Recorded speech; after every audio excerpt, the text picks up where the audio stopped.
Hello and welcome to my channel. Today we are going to make spicy salmon cakes. This is a recipe that came from Instagram. I think her name was Cooking with Sue. And I tried this recipe and it turned out absolutely delicious. Let's go over it real quick. We have the seasoning, onion powder, garlic powder. We have some sesame seed oil. I use smoked paprika, chili powder, oregano leaves, black sesame seeds, salt. I use sriracha mayonnaise. I think she used something a little different, but I picked the sriracha mayonnaise up at the beginning of this video. Shows you how to make sriracha mayonnaise, soy sauce, and honey. I'll use sushi rice, a large piece of salmon that I got on sale from Walmart for $27. Yay. And then I use the Halo brand seaweed.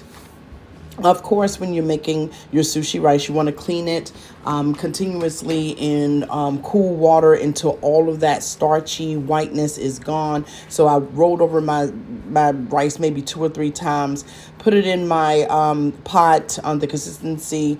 Go ahead and use what the container says to use.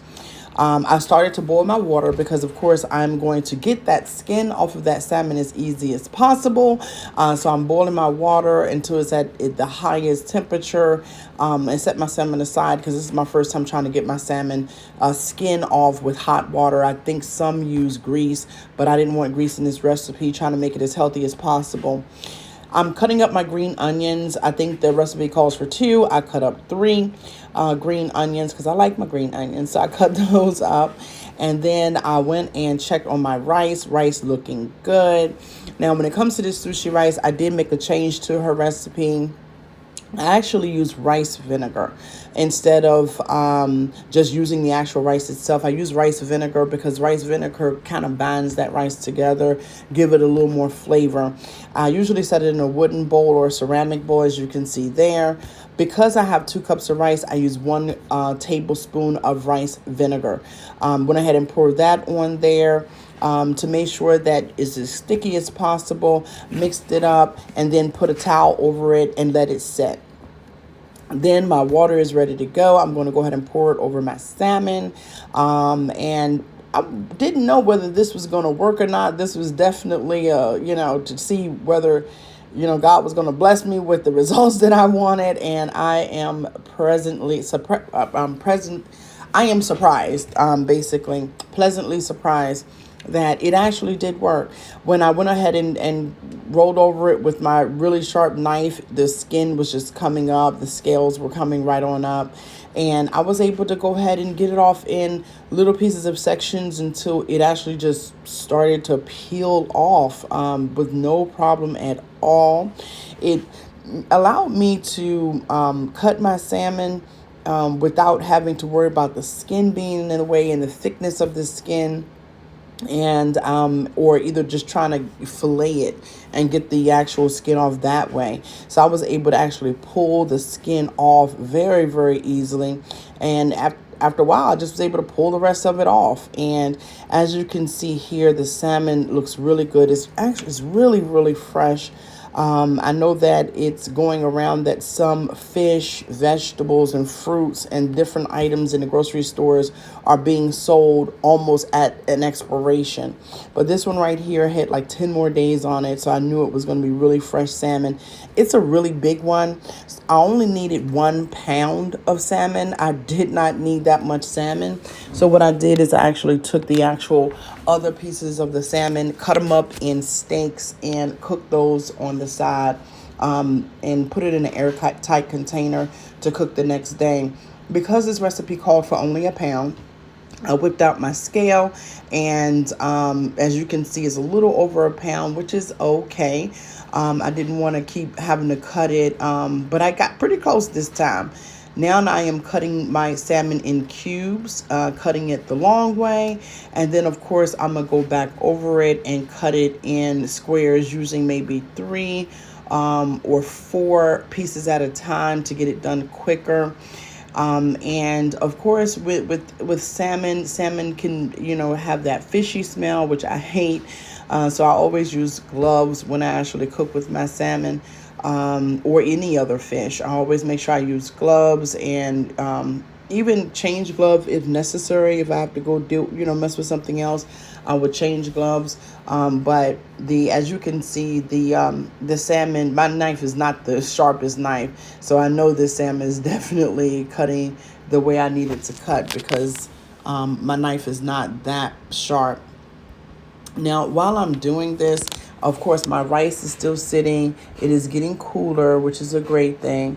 So what we do is, when we finish cutting the salmon up, I'm going to then transfer this salmon over to all of my ingredients, all of the green ingredients at the beginning of this video that you would need. Go ahead and pause the beginning, and you can, screenshot or write down those ingredients.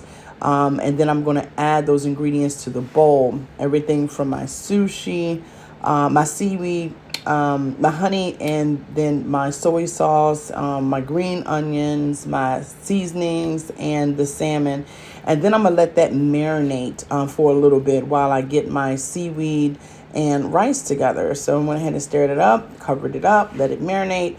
And then I went ahead and threw the rest of those salmon into the frying pan with some butter and herb. Basic recipe, just the salmon steaks, butter, herb, rolled over some butter a couple of times. I only cooked it for about 10 minutes, stuck it in the airtight container for the next day. Now I'm going to go ahead and open up my Nori seaweed. This is the Halo product, and I got this from Walmart. As you can see, there's a drier side and there's a shiny side. When you want to stick your rice on your seaweed, you want to put it on the drier side, not the shiny side. Because we're using cupcake size seaweed, what I did is I cut it in half and then cut it again in half, which is 1 square in 4s. And then I took the seaweed, the dry part, and just mushed my rice on it to not very close to the edges, but as close to the edges as possible. I didn't want it to, the rice to be cooked separately, so I put it deeply in there, added my ingredients with the sushi, and then I went ahead and put it in the oven at 415 minutes. You can do 15 to 17 minutes. My oven is fairly new, so I did 15 minutes. And then I get my avocado. Of course, you want to clean your avocado, the skins outside. Even though you're not going to eat the outside, you don't want the knife to put anything, bacteria or anything within the actual avocado itself. So I just cut it from hemisphere to hemisphere, twist, pop open, and then I'm going to make slices. You want to make sure that your avocado is not too soft and not too hard. You want to have just that right consistency where you can slice it and then lay it on top and not have to worry about it being too hard or too mushy. If you happen to have avocado that's just soft, that's okay too. Go ahead and get your masher, mash the avocado up, and you can just put it on top like a little icing, if you will, on your actual spicy sushi. Your spicy sushi, you want to just go ahead and put it on top. As you can see, I'm cutting it all out. And then once I get it cut out, I'm going to go ahead and cut the other side as well, because we use a lot of avocado in my household. So I'm going to go ahead and cut the whole thing and put the rest that I don't use inside the refrigerator. But as you can see, I have my little moon slices so that when I put it on the actual spicy sushi, you'll see the little moons there.